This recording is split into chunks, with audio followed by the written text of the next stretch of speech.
Forgotten on her birthday, Elena weeps alone in her employer's mansion, mourning parents who made her feel seen. James wasn't supposed to witness this, but his question, "May I join you?" opens a door neither expected. Two broken people, one brave question. The alarm pierced the darkness at 5:30, the same time it had every morning for 10 months. Elena silenced it with practiced efficiency, staring at the ceiling of her small room at the back of the mansion. Clean, functional, impersonal. A bed, a dresser, a window overlooking the service entrance. No photographs, no memories. Nothing that said someone actually lived here. Her eyes found the calendar on the door. March 15th, circled in faded red ink. Today, she turned 32. The thought sat heavy in her chest. Elena forced herself up, bare feet meeting cold hardwood. 2 years since the accident that took her parents. 2 years since she'd heard her mother's laugh or felt her father's reassuring touch. 2 years of carrying grief so profound it had reshaped her into someone she barely recognized. She moved through her routine mechanically. Shower, gray uniform, hair in a tight bun. No makeup. There was no one to see her anyway. The mirror showed tired eyes, dimmed light. When had she become this hollow version of herself? She knew. It happened gradually after the funeral, after selling everything to pay medical bills, after packing one suitcase and buying a bus ticket to Boston, a city where no one knew her name, where she could disappear. James Ashford had met her 3 times in 10 months. Brief, impersonal exchanges where he barely looked up.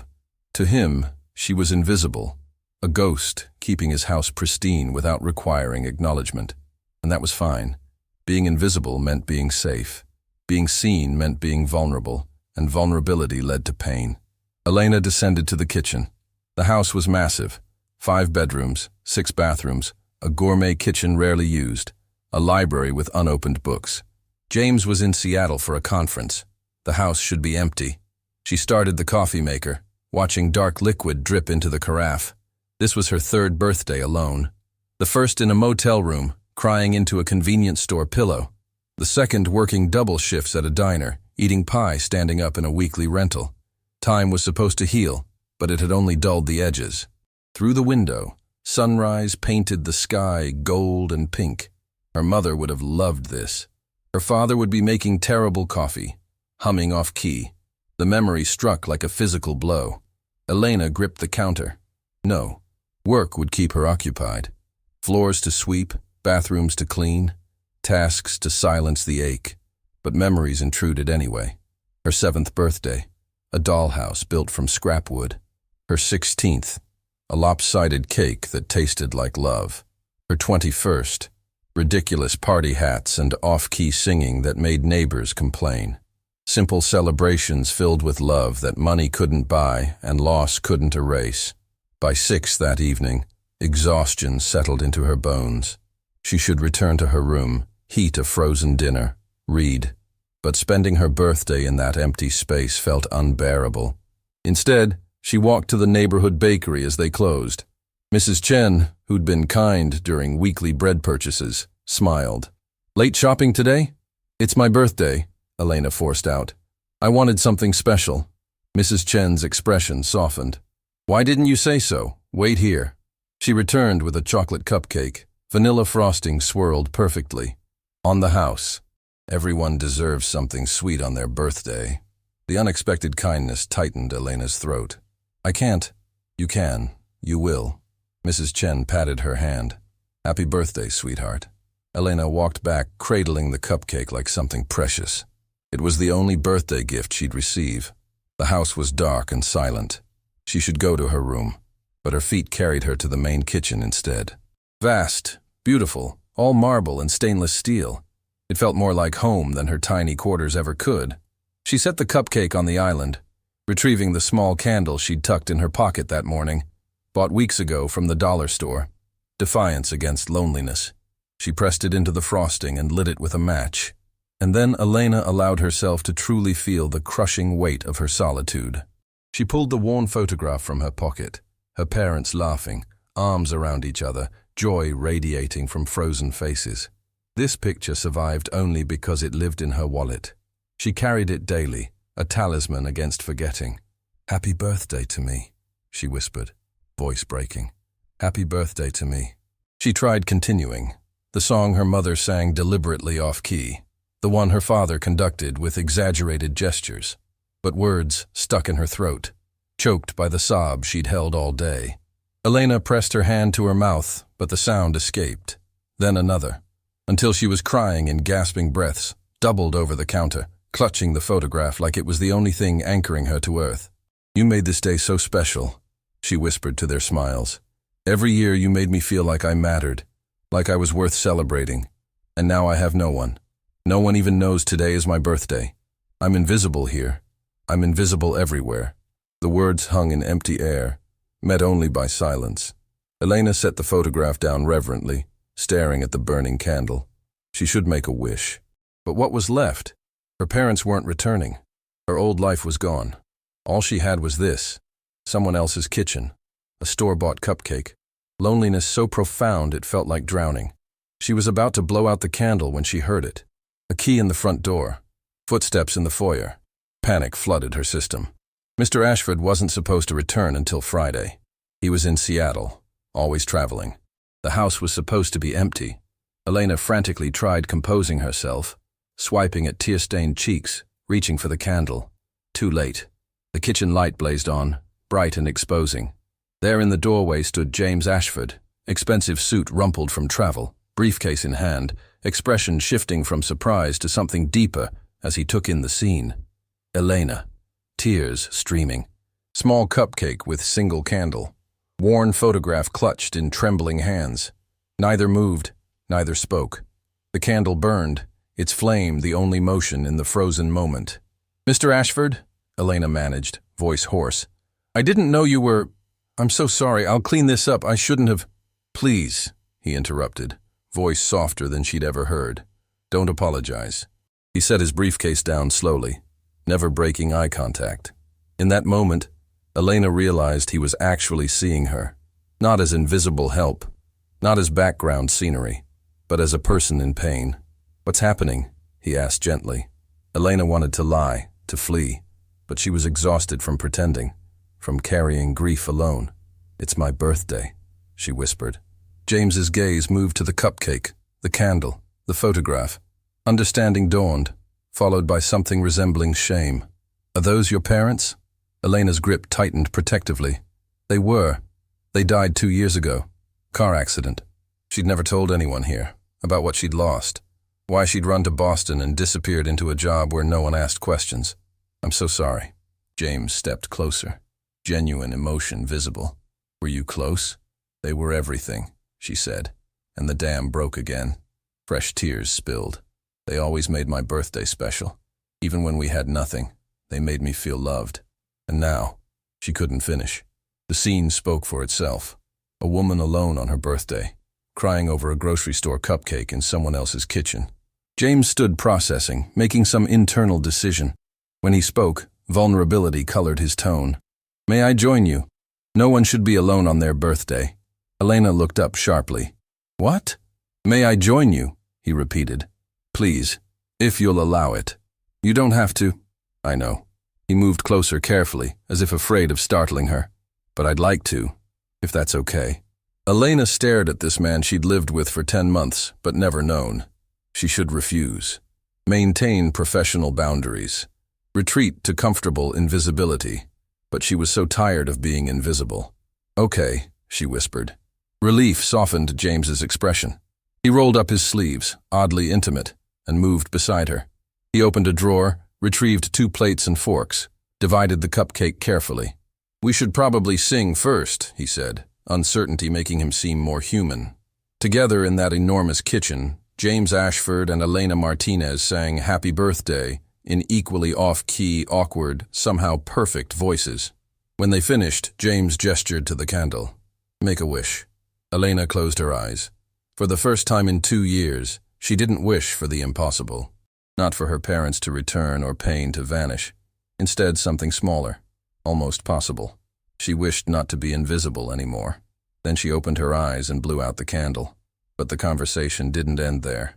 They stood in silence for a moment, the smoke from the extinguished candle curling between them like a question neither knew how to ask. James picked up his fork, but didn't eat immediately. "How long have you worked here?" 10 months. Elena's voice was steadier now, though her hands still trembled slightly. 10 months. He repeated it like a confession. "And I don't even know your last name." "Martinez. Elena Martinez." "Elena Martinez."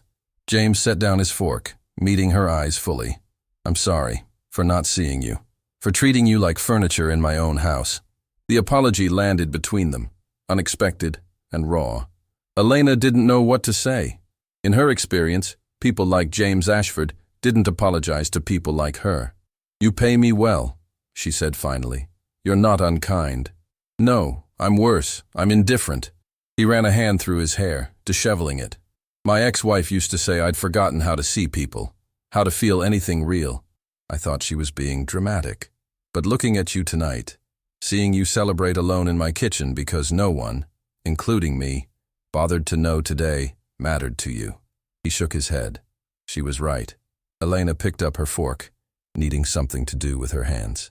The cupcake was sweet, almost too sweet, but it tasted like kindness, like the first act of genuine humanity she'd experienced in months.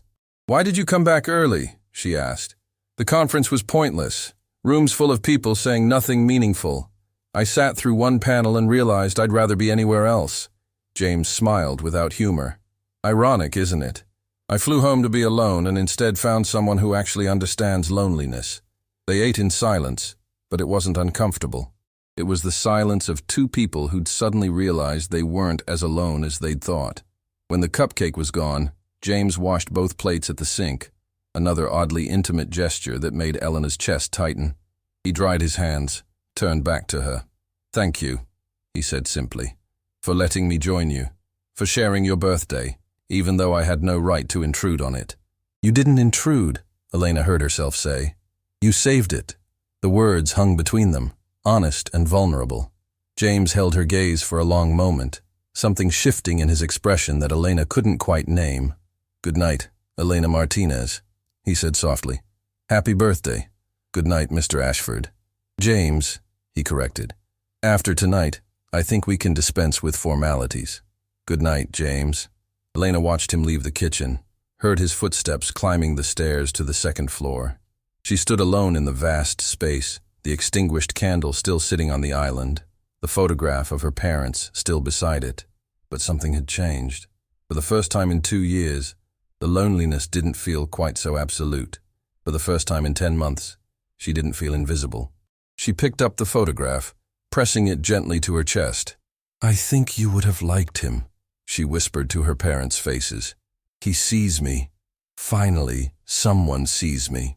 And in that enormous kitchen in someone else's house, Elena Martinez smiled through her tears. A real smile, small and fragile, but genuine. The first real smile in 2 years. Elena woke the next morning with the disorienting sensation that the previous night had been a dream. But when she descended to the kitchen at her usual time, there was James, already dressed for the day, pouring coffee into 2 mugs. "Good morning, Elena," he said, using her first name naturally, as if he'd been doing it for years instead of hours. She froze in the doorway, suddenly uncertain of how to navigate this new dynamic. Was she still just the housekeeper? Or had something fundamental shifted between them? "Good morning, Mr. Ashford," she replied, falling back on formality like a shield. "James," he corrected gently, sliding one of the mugs across the counter toward her. "I thought we established that last night." Elena accepted the coffee, noting that he'd added exactly the right amount of cream. How did he know? She'd never mentioned her preference. Then she remembered. He'd watched her make coffee dozens of times over the past 10 months. He'd been paying attention, even when she thought herself invisible. "Thank you," she said quietly, "for the coffee. And for last night. You don't need to thank me." James leaned against the counter, his posture more relaxed than she'd ever seen it. "If anything, I should be thanking you. You gave me something I didn't realize I was missing." "What's that?" "A reminder that there are things more important than conference calls and quarterly reports." He smiled, but there was sadness beneath it. That there are real people having real experiences, even in my own house. Especially in my own house. They stood in companionable silence, drinking their coffee as dawn light filtered through the windows. Elena kept waiting for the awkwardness to return, for the professional distance to reassert itself, but it didn't come. "I should start on the upstairs bathrooms," she finally said, rinsing her mug in the sink. "Elena," James's voice stopped her. "Would you mind if we talked sometimes? During your breaks, I mean. Not about work, just talked." The request was so simple, so human, that it made her chest ache. When was the last time someone had wanted to simply talk with her? "I'd like that," she heard herself say. And so began a new rhythm to her days. James started working from home more frequently, his home office door open instead of closed. He'd emerge when she was dusting the library, asking what she thought about the books on the shelves. Most of them, she discovered, were inherited from his grandfather, a man who'd actually read them, unlike James, who'd simply kept them as decoration. "He sounds like he was interesting," Elena commented one afternoon, carefully wiping down leather-bound volumes. "He was the best person I knew," James said, and there was genuine warmth in his voice. He started as a janitor at a tech company in the 70s, taught himself programming at night, eventually became CTO. He used to tell me that hard work and good character mattered more than where you came from. What happened to him? Died when I was 25. Heart attack at his desk. James picked up one of the books, a worn copy of Steinbeck's East of Eden. He was reading this when it happened, the bookmarks still where he left it. Elena's throat tightened. She understood loss like that. Sudden, final, leaving everything incomplete. "My mother loved Steinbeck," she said softly. "She taught elementary school. Every summer she'd reread The Grapes of Wrath and cry at the same parts every time.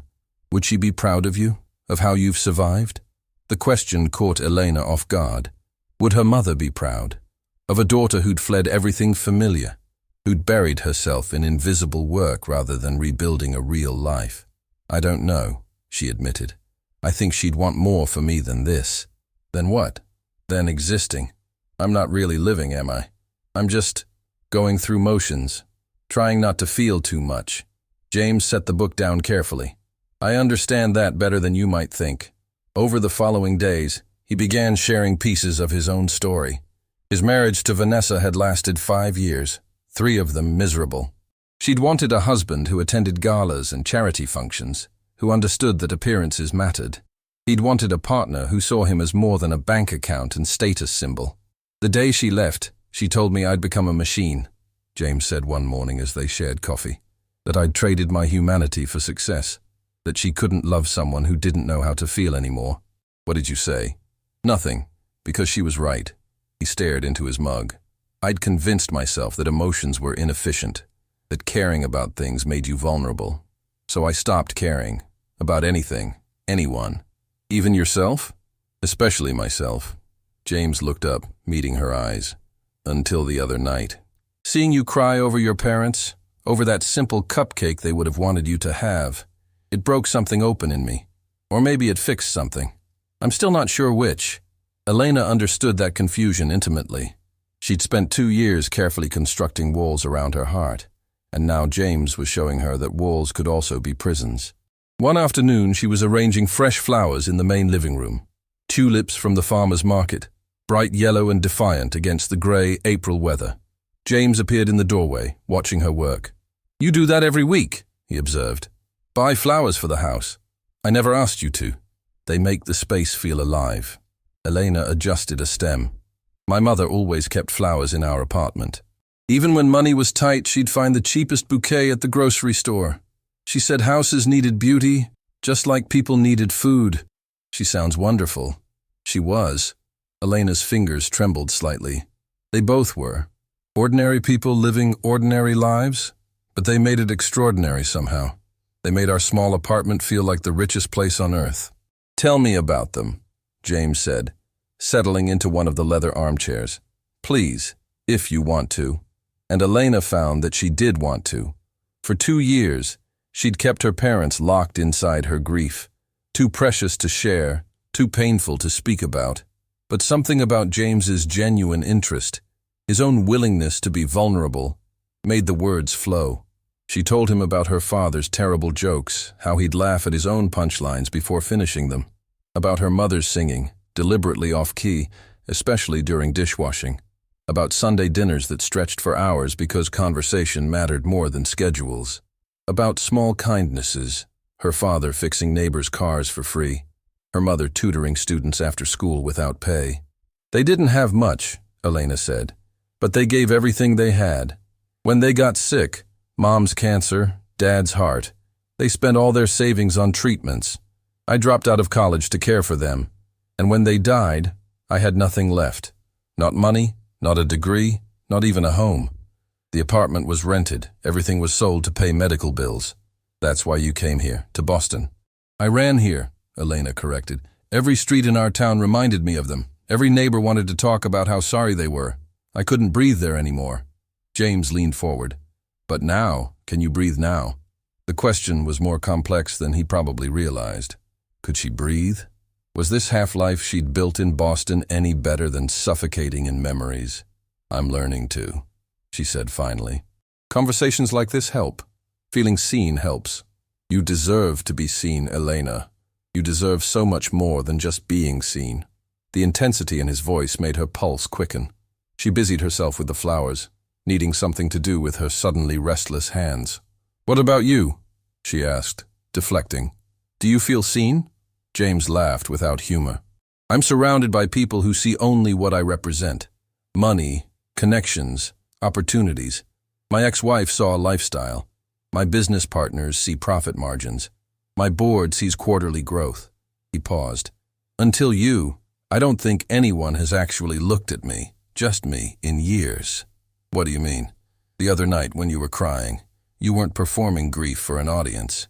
You weren't managing perception. You were just real, completely painfully real. And it made me realize how long I've been fake. Elena set down the flowers, turning to face him fully. You're not fake. I am.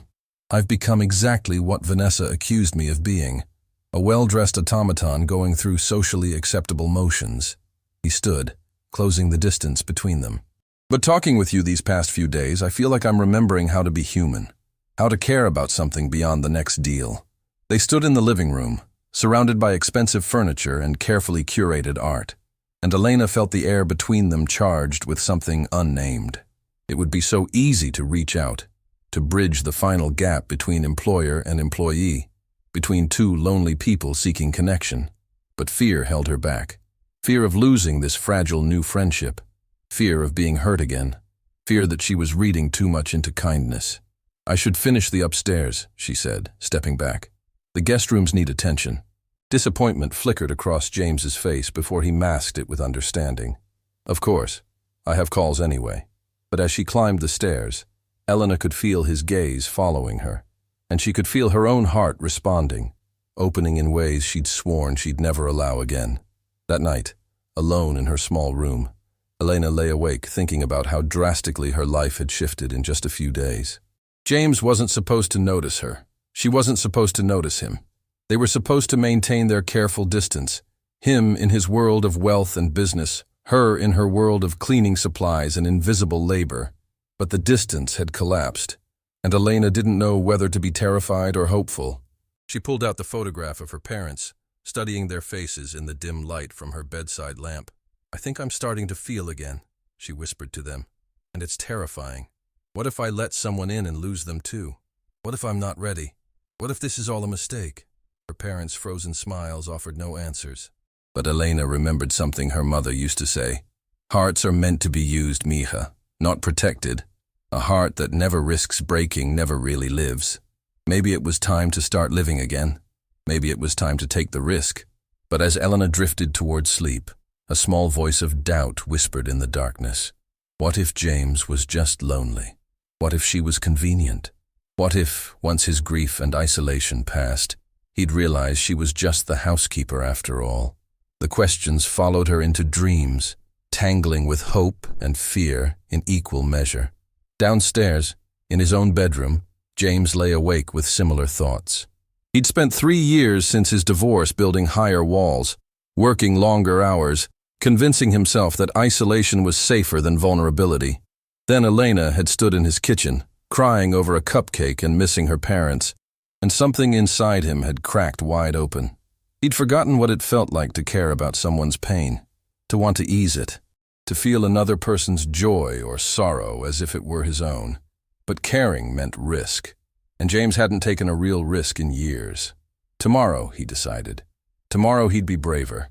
Tomorrow he'd find the courage to tell Elena that she was changing him, piece by piece, conversation by conversation. Tomorrow. But neither of them could predict what tomorrow would actually bring, or how much courage would truly be required. The shift happened gradually, like seasons changing, imperceptible until you suddenly noticed the world looked entirely different. Elena found herself looking forward to mornings, not just enduring them. James began scheduling fewer trips, conducting meetings from his home office with the door open, his voice a comforting background hum as she worked. They developed an unspoken routine: coffee at dawn, brief conversations during her breaks, longer talks in the evening before she retreated to her room. But there were still boundaries neither dared cross. Elena remained the housekeeper, paid every 2 weeks through automatic deposit. James remained the employer, careful never to touch her beyond accidental brushes of hands when passing coffee mugs. They existed in a strange liminal space, more than employer and employee, less than friends, something undefined that neither knew how to name. 3 weeks after her birthday, James appeared in the kitchen as Elena prepared dinner, something else that had changed. She now cooked meals for both of them, instead of leaving prepared dishes in the refrigerator before disappearing to her room. "Can I ask you something?" James leaned against the doorframe, hands in his pockets. A gesture she'd learned meant he was nervous. "Of course." Elena continued chopping vegetables, the rhythmic sound of the knife against cutting board, filling the comfortable silence between his question and her answer. "Tomorrow is Sunday. I was thinking, would you want to do something? Not here. Away from the house." Elena's knife paused mid-chop. "Like what?" "I don't know. Something normal. Whatever normal people do on Sundays." James ran a hand through his hair, disheveling it in that way that made him look younger, more vulnerable. "I realized I don't actually know what that is anymore, but I thought maybe you could teach me." The request was so earnest, so genuinely hopeful, that Elena felt her carefully maintained defenses waver. "I usually just read," she said. "Or walk in the park if the weather's nice. Maybe get coffee from that place on Newbury Street." "That sounds perfect. Would you let me join you?" Elena set down the knife, turning to face him fully. "James, I don't think—" "It's not a date," he interrupted quickly. "I'm not trying to— I just want to spend time with you outside these walls, as friends. Just two people who enjoy each other's company." Friends. The word should have been reassuring. Instead, it felt like a limitation. A box too small to contain what Elena actually felt when James looked at her like this. Like she was someone worth knowing, worth time and attention. "Okay," she heard herself say. "But I pick the places." James's smile was radiant. "Deal." Sunday arrived with unexpected sunshine, warm enough that Elena could wear the simple blue dress she'd bought years ago for her mother's birthday dinner, the last one they'd celebrated together. She studied her reflection in the small mirror, hardly recognizing the woman staring back. When had color returned to her cheeks? When had life crept back into her eyes? James was waiting in the foyer, dressed casually in jeans and a gray sweater. Elena had never seen him in jeans. The sight was oddly intimate, like glimpsing someone without their armor. "You look beautiful," he said, then caught himself. "Sorry. Is that appropriate to say? I never know anymore." Elena laughed, a real laugh that surprised them both. "It's appropriate, and thank you. You look different. Good, different." They walked to the coffee shop Elena had mentioned, neither suggesting they take James's Mercedes that probably cost more than she'd earned in 5 years. The morning was crystalline and perfect, Boston spreading around them in shades of spring green and old brick red. "Tell me something about yourself I don't know," James said as they walked. "Something from before your parents died, before Boston." Elena considered the question. She'd spent so long defining herself by loss that remembering who she'd been before felt like excavating ancient ruins. "I wanted to be a teacher," she said finally. "Like my mother. I was studying education before I had to drop out. I loved the idea of shaping young minds, of making learning an adventure instead of a chore." "What stopped you?" "Besides the obvious. Fear, I think. After my parents died, the world felt so dangerous, so uncertain. Teaching requires optimism. believing that the future matters enough to invest in it. And I just couldn't believe that anymore.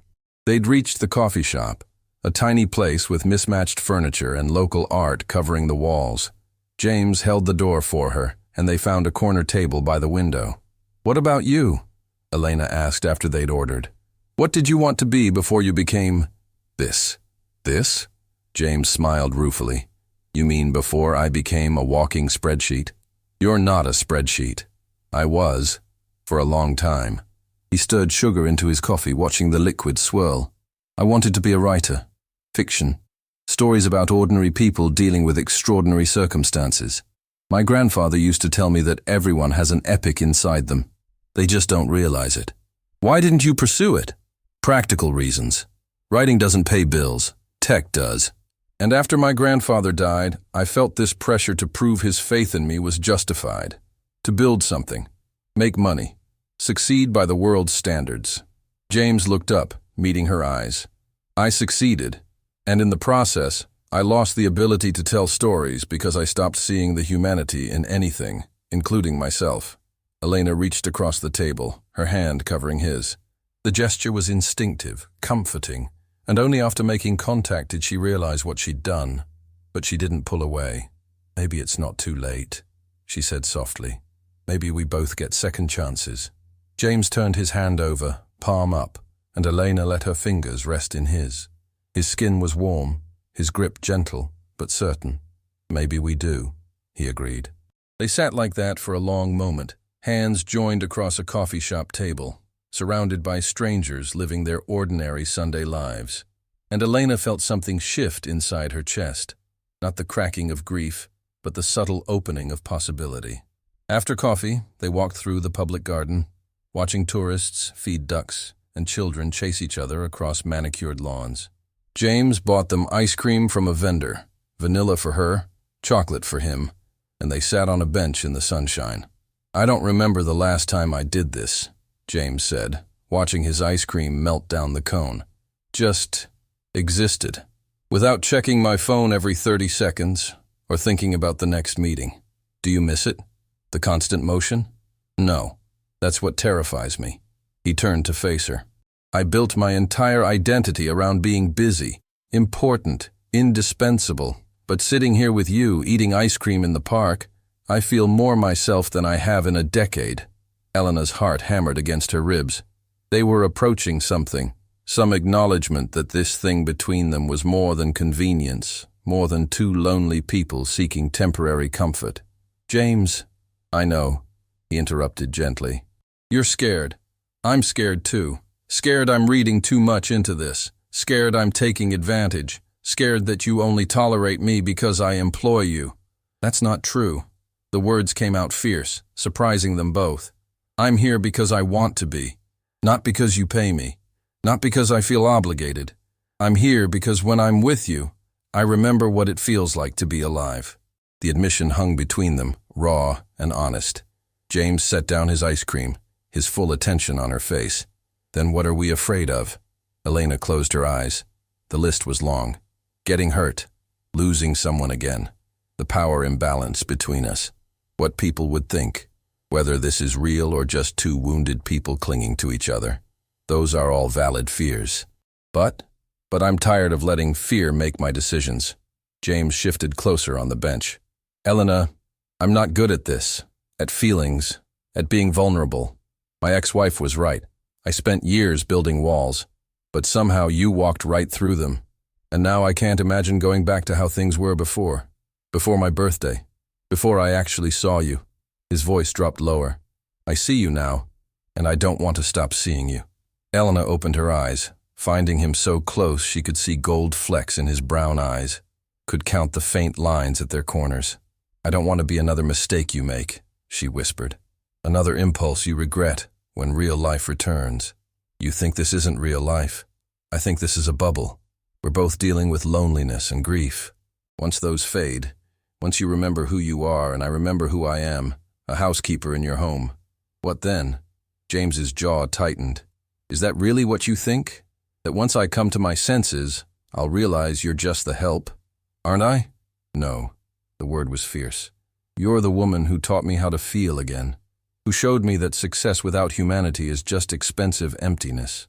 Who made me want to be better, not for business or reputation, but because you deserve to know someone better." Tears pricked Elena's eyes. "I want to believe that." "Then believe it. Take the risk." James cupped her face gently, his thumb brushing away a tear that had escaped. "We don't have to label this. We don't have to know where it's going. We just have to be brave enough to let it exist." Elena leaned into his touch, her eyes closing. Everything in her wanted to surrender to this moment, but a lifetime of loss whispered warnings. "What if I'm not brave enough?" she asked. "Then we'll be not brave together. Small steps. No pressure. Just possibility." Elena opened her eyes, and the tenderness in James's expression nearly undid her. He was looking at her like she mattered, like she was precious, like she was seen. "Small steps," she agreed. James's smile was soft, hopeful. He didn't kiss her. They weren't ready for that yet.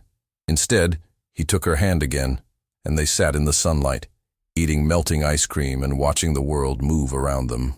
They spent the rest of the day in easy companionship, a bookstore where James bought her a novel she'd mentioned wanting to read, a small art gallery tucked down a side street, lunch at a hole-in-the-wall Thai restaurant where they shared pad Thai and laughed at James's inability to handle spice. It was the most normal day Elena had experienced in years, and paradoxically, it felt like the most extraordinary. As evening approached, they walked back to the house, their shadows stretching long on the sidewalk. At the front door they paused, both reluctant for the day to end. "Thank you," James said, "for today, for trusting me enough to try. Thank you for asking." Elena hesitated, then rose on her toes and pressed a kiss to his cheek. "Good night, James." She slipped inside before he could respond, her heart racing. In her small room, she leaned against the closed door, pressing her fingers to her lips and smiling. Maybe bravery was possible after all. Maybe second chances existed. Maybe, just maybe, she could learn to hope again. Downstairs, James touched his cheek where Elena's lips had been, something warm and terrifying blooming in his chest. This was dangerous. This was reckless. This violated every professional boundary. This was the most real thing he'd felt in years, and he wasn't letting it go. The invitation arrived on heavy cardstock, embossed with gold lettering that caught the light. Elena held it carefully, as if it might burn her fingers. Boston Tech Alliance Annual Charity Gala, black tie, the Fairmont Copley Plaza. "You don't have to go," James said from across the kitchen table, watching her face. "I know these events are exhausting even for people who are used to them." 2 weeks had passed since their Sunday together. 2 weeks of careful navigation, of growing closer while maintaining plausible deniability. They hadn't kissed beyond that one brush of lips on his cheek, hadn't defined what they were to each other. But something was shifting, deepening, becoming harder to ignore. "Do you want me to go?" Elena asked, setting down the invitation. James was quiet for a moment. "I want you to feel comfortable, but yes, I'd like you there. This is my world, for better or worse. And if we're going to—" He paused, searching for words. "If this is going somewhere, eventually you'll have to see that side of my life." Elena's stomach clenched. She'd been content in their bubble. Morning coffee, quiet dinners, long conversations in the library. But bubbles always burst. Reality always intruded. "I don't have anything to wear to something like that," she said finally. "I could—" "No." Elena's voice was firm. "If I go as myself, not dressed up as someone I'm not." James nodded slowly. "Okay, but Elena, you should know. Some of these people can be judgmental, cruel." "I know." Elena stood, carrying her mug to the sink. "I've cleaned enough of their houses to understand exactly what they think of people like me. That's not fair. Not everyone—" "James." Elena turned to face him. "I appreciate what you're trying to do. But let's not pretend your world is welcoming to housekeepers who dare to attend as guests." The truth of her words hung between them. James wanted to argue, to insist his colleagues were better than that. But he'd seen how they treated service staff, invisible at best, obstacles at worst. "If anyone says anything," he began. "I'll handle it." Elena forced a smile. "I've been handling difficult people my whole life." But as she climbed the stairs to her room, Elena's hands trembled. She'd faced grief, poverty, loneliness. But she'd never faced the deliberate cruelty of people who believed their wealth made them superior. She pulled out her phone and called the one number she'd kept from her old life, her childhood friend Maria, now living in Providence. "Elena, is everything okay?" Just hearing Maria's voice made Elena's throat tight. "I need help. I need to buy a dress for a charity gala and I have no idea where to start." Maria's sharp intake of breath was audible. "A gala? What's going on? Last time we talked, you were scrubbing toilets and avoiding humanity. It's complicated. It always is with you." Maria's voice softened. "Tell me everything." Elena told her about James, about their growing connection, about her terror of entering his world. "And you're sure about this guy?" Maria asked when Elena finished. "He's not just playing rich boy with the help? I don't know what he's doing. I don't even know what I'm doing." Elena sat on her narrow bed. "But I have to try. I'm tired of being afraid. Then we're going shopping. Saturday. I'm driving up." The dress Elena found was simple.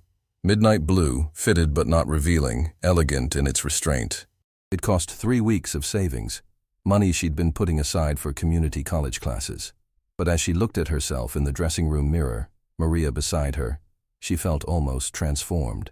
"You look beautiful," Maria said. "Now promise me something." "What?"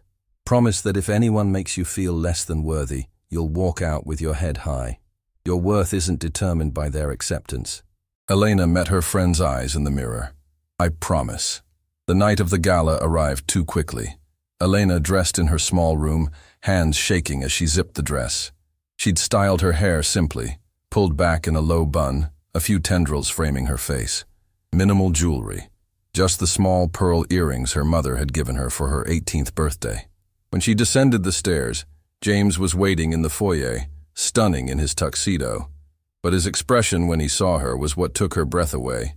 Wonder mixed with something deeper, something that looked almost like pride. "Elena," he breathed, "you're beautiful. It's just a dress." "It's not the dress."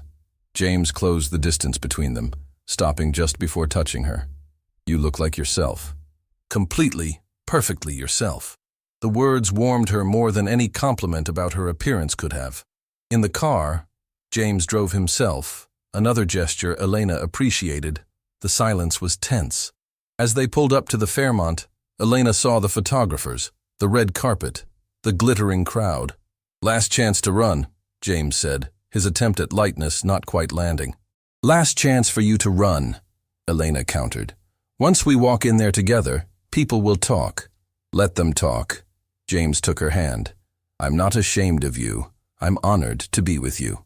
But as they entered the ballroom, Elena felt every eye turn toward them, saw the confusion, the quick assessments, the whispered conversations behind raised champagne flutes. A woman approached, immaculately dressed, diamonds at her throat, smile sharp as glass. "James, darling, we've missed you at these events." Her gaze slid to Elena, assessing and dismissing in one sweep. "And who is your companion?" "Victoria. This is Elena Martinez." "Elena. Victoria Chen. She's on the board with me." "Martinez." Victoria's smile didn't reach her eyes. "How exotic." "What do you do, Elena?" The question was loaded with assumptions. Elena could lie, could evade. Instead, she lifted her chin. "I'm a domestic worker. I clean houses." The silence that followed was deafening. Victoria's expression shifted through shock, amusement, and finally, condescension. "How quaint," Victoria said, the word dripping with disdain. "James, you always did have a soft spot for charity cases." "Victoria," James's voice held warning, but Elena touched his arm. "It's fine." She turned to Victoria, voice steady. "Yes, I clean houses, including James's. It's honest work." "Oh, I'm sure it is." Victoria's laugh was brittle. "It's just unusual to see the help attending as guests. But how progressive of you, James. Very democratic." Other people had gathered now, drawn by the spectacle. A man in his 50s, Richard something, Elena remembered James mentioning him, chimed in. "James has always been unconventional. Remember when he tried to implement that living wage policy? Always championing the little people." The condescension was thick as syrup. "The little people," Elena repeated, something hard forming in her chest. Is that what you call us? The ones who cook your meals, clean your homes, raise your children while you attend these galas? Now don't be sensitive, Victoria said, waving a manicured hand. We appreciate what you do.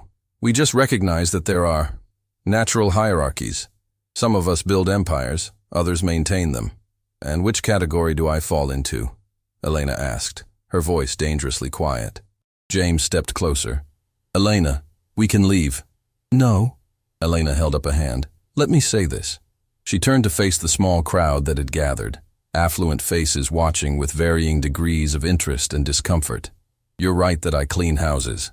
I scrub toilets and wash windows and make sure your perfect lives run smoothly. And you know what I've learned doing that work? No one answered. Elena continued, her voice gaining strength. I've learned that mansions aren't homes, that expensive things can't replace genuine connection, that all your wealth means nothing if you measure human worth by bank accounts. She looked at Victoria directly. I may clean houses, but at least I know the value of what makes a house a home. You live in palaces and don't even know what you're missing. The silence was absolute. Then, from the back of the group, slow clapping began. An older man, silver-haired, weathered face, pushed through the crowd. Well said, young lady. He extended his hand. Thomas Morrison, self-made, started as a janitor in a tech startup 40 years ago. These people forget where real value comes from. It's refreshing to hear someone remind them. He shook Elena's hand firmly, then turned to the crowd. Anyone else want to comment on this woman's profession? Because I'm happy to share some thoughts on entitlement and empty legacy. The crowd dispersed quickly, murmuring uncomfortably. Victoria shot Elena a look of pure venom before stalking away. James's face was unreadable. Elena couldn't tell if he was proud or horrified or somewhere in between. I need some air, she said quietly. Outside, away from the glittering ballroom, Elena leaned against the stone wall and fought back tears. Not tears of sadness, tears of rage. At Victoria, at the casual cruelty, at James for subjecting her to this. James found her there, his tuxedo jacket draped over one arm. Elena, why didn't you defend me sooner? The question burst out, sharp and hurt. You stood there while she called me a charity case, while they all looked at me like I was something unpleasant they'd stepped in. I was about to, but you hesitated. You calculated. You worried about how it would look to stand up for the housekeeper. Elena's voice cracked. And that's what I am to them, what I'll always be. That's not fair. James's voice rose. I brought you here. I introduced you. I was trying to let you handle it, because I know you're strong enough. I shouldn't have to handle it alone. Elena turned to face him, tears streaming now. Do you know what it took for me to walk in there? To face those people knowing exactly what they'd think? I did it because I thought maybe, just maybe, you'd stand beside me. Really stand beside me. I did stand beside you. No, you stood near me. There's a difference. Elena wrapped her arms around herself. You hesitated, James, and that hesitation told me everything I needed to know. What does that mean? It means I can't be with someone who's afraid of who I am, who worries about what his colleagues will think, who sees me as someone to defend rather than someone to be proud of. I am proud of you. James's voice was anguished. Didn't you hear what you did in there? You faced them down. You were magnificent. I faced them down alone. Elena's voice was quiet now, drained. And I'm tired, James. Tired of fighting to be seen. Tired of proving I'm worth basic human dignity. Tired of hoping that maybe this time someone will choose me without reservation. Elena, please, take me home. She couldn't look at him. Just take me home. The drive back was silent. The earlier intimacy replaced by a chasm neither knew how to bridge. When they pulled up to the house, Elena got out quickly. Elena, can we talk about this? Not tonight. I need to be alone. She went to her room, peeling off the dress that now felt like a costume. She sat on her bed in old pajamas, holding her parents' photograph. You would have told me to walk away, she whispered. Not to settle for someone who can't be brave for me. Her phone buzzed. A text from James. I'm sorry. I should have been braver. Elena stared at the message but didn't respond. Sorry wasn't enough. Sorry didn't change the fundamental problem. She and James existed in different worlds that didn't want to merge. She'd taken a risk. She'd been brave. And she'd learned some gaps were too wide to bridge. Downstairs, James sat alone in the dark library, head in his hands. He'd failed her, failed himself, failed what they could have been, and he had no idea how to make it right. The days after the gala passed in painful, suffocating silence. Elena went about her duties with the mechanical efficiency of someone who'd learned to survive by shutting down emotion. She arrived at 5:30, left by 6, and in the 12 hours between, she became a ghost again. She avoided the kitchen during times James might be there, took her meals alone in her small room, and when they did cross paths in the hallways of that enormous house, she offered polite nods and nothing more. The woman who'd laughed over ice cream in the park was gone. The woman who'd dared to hope was buried under layers of protective numbness. James didn't push, didn't demand conversation or explanations, but Elena could feel his presence in small gestures that made her chest ache. Coffee left warming in the pot exactly when she started work, a handwritten note on the kitchen counter apologizing again, the way he'd leave rooms immediately when she entered them, giving her the space she'd demanded, but he clearly didn't want to give. On the 4th morning, Elena found an envelope on her bed. She recognized James's handwriting on the front, simply her name, written with what looked like a trembling hand. Inside, a check for 2 months' salary and a brief letter on expensive stationery that somehow made the words feel even more desperate. Elena, I understand if you need to leave. This is enough to help you transition to whatever comes next. You deserve better than me. James Elena sat on the edge of her narrow bed, staring at the check, something hot and painful burning in her chest. He thought she wanted money, thought she could be compensated for humiliation, for hope crushed, for the fundamental betrayal of his hesitation. He still didn't understand. She tore the check into methodical pieces, each rip deliberate and final, then gathered the fragments and left them on his desk like confetti from a celebration that would never happen. That evening, as Elena was preparing to retreat to her room for another night of staring at the ceiling, James knocked on her door. She opened it warily. He looked terrible, disheveled in a way she'd never seen him, hair uncombed, shirt wrinkled, eyes red-rimmed and hollow. You tore up the check, he said finally, his voice hoarse. I don't want your money. Then what do you want? The question came out desperate, almost broken. Elena, please, tell me how to fix this. I want you to understand why I'm hurt. Elena leaned against the doorframe, exhausted. It's not about you defending me. It's about you hesitating. That split second where you calculated the cost, that's what broke my heart. I know. I've replayed that moment 1,000 times. I was a coward. I froze when you needed me to be brave. Yes, you were. Elena's honesty was brutal, but necessary. And I can't be with someone who sees me as a risk to manage rather than a person to love. You're right. James ran both hands through his hair. I did hesitate, but not for the reasons you think. Then why? Because I was terrified. James's voice dropped to barely a whisper. Watching you stand there, facing those vultures, I realized how much I could lose, how much I've come to need you. That fear paralyzed me for one moment, but it was enough. Elena felt tears prick her eyes. Fear isn't an excuse. No, it's an explanation. James met her gaze fully. The real fear was realizing I've fallen completely, irrevocably in love with you. And love makes you vulnerable in ways success never can. The words hung between them, raw and honest. Don't, Elena whispered. Don't say that now.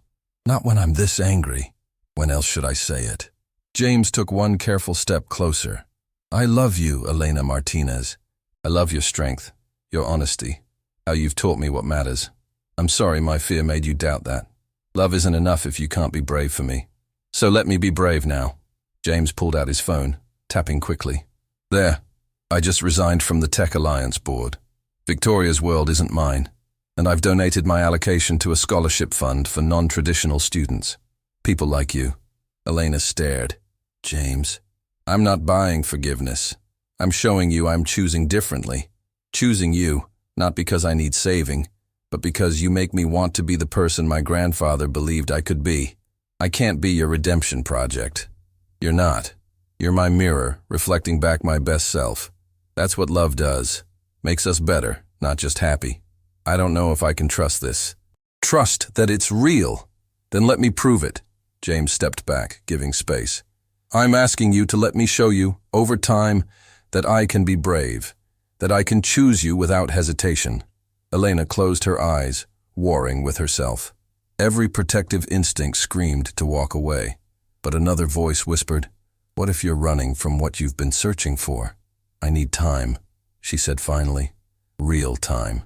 Months. To figure out who I am separate from you. I'll wait, however long. And I'm not staying here. Maria offered me her spare room. I need to build something that's mine." Elena's voice strengthened. "I need to stand on my own before I can stand beside someone." "That's wise." James smiled sadly. "When you come back, if you come back, I need to have changed too. Not for you, for myself. Deal?" And James extended his hand. "To becoming people worth knowing." Elena took it. To becoming people worth knowing. 3 months passed. Elena moved into Maria's guest room. A futon, parking lot view, freedom.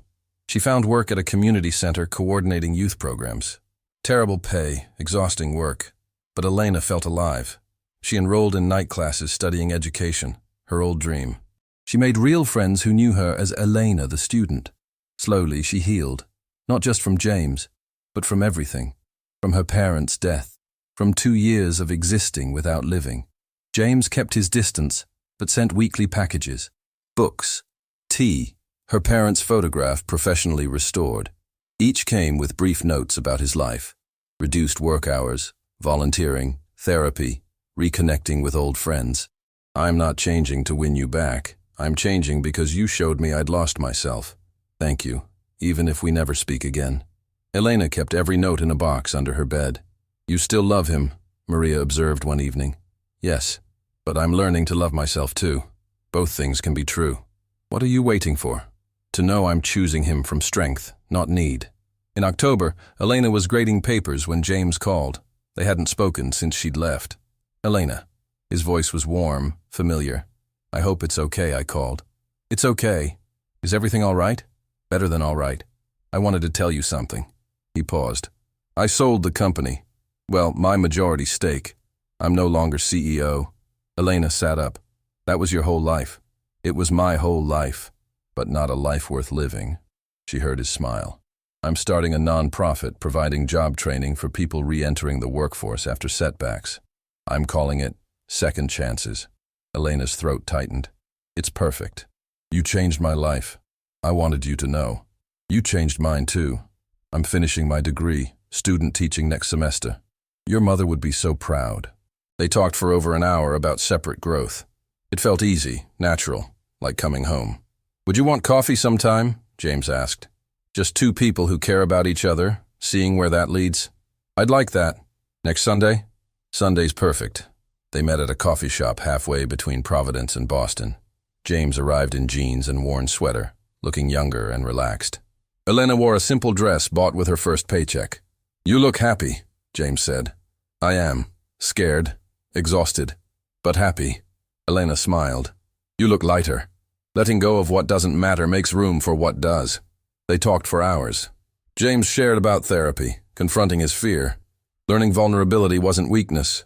Elena shared her struggles with school, her joy in teaching, grief that came in waves but no longer consumed her. "I'm proud of you," James said, "for demanding better. I'm proud of you for becoming someone worth coming back to."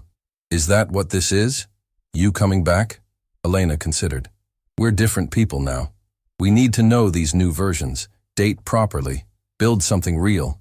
I can do slow and real." "Can you?" "Because I'm not your employee.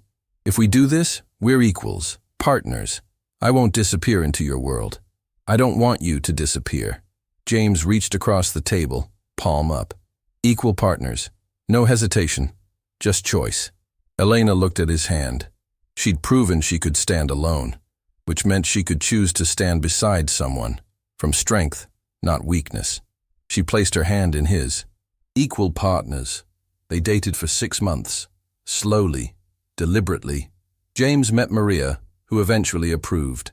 Elena met James's grandfather's sister. They had real fights about values and futures, but worked through them without walls. 1 year after Elena's lonely birthday, James appeared with a cupcake and candle. "Happy birthday, Elena." She laughed through tears. You remembered. This day changed my life. He held out the cupcake. Make a wish. Elena closed her eyes. Last year, she'd wished not to be invisible. This year, she wished for nothing. She had everything. She blew out the candle and kissed him softly. What did you wish for? Nothing. For the first time, I wished for absolutely nothing, because I have everything. 2 years later, they married in a small ceremony in the community center gymnasium. Maria and family. James's aunt. Real friends. Staff from Elena's center and James's nonprofit. No board members, just people who mattered.